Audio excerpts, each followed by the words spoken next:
वो उसके पापा के डर से बताया। उसके पापा ने जबरदस्ती उससे ये सब कुछ बुलवाया था। तो अब मुकुल को एक बात क्लियर होगी कि काव्या उसके साथ ही और उसके साथ ही रहना चाहती है, और यही इंटेंशन काव्या ने उसको बताए थे। लेकिन इस इंसिडेंट के बाद काव्या को उसके डैड ने अपने रिलेटिव के वहां भेज दिया था।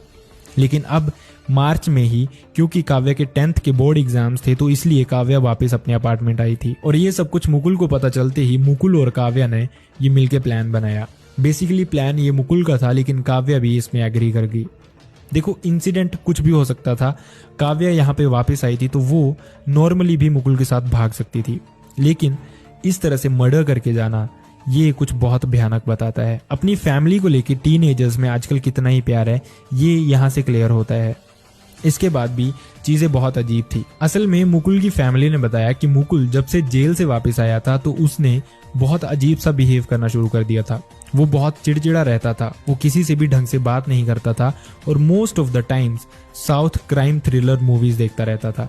और उन्हीं चीजों से ये इंस्पायर भी हुआ था ये सब कुछ करने के लिए। मुकुल और काव्या ने ऐसी बहुत सारी चीजें की थी जिसकी वजह से पुलिस उनको ढूंढ ही ना पाए।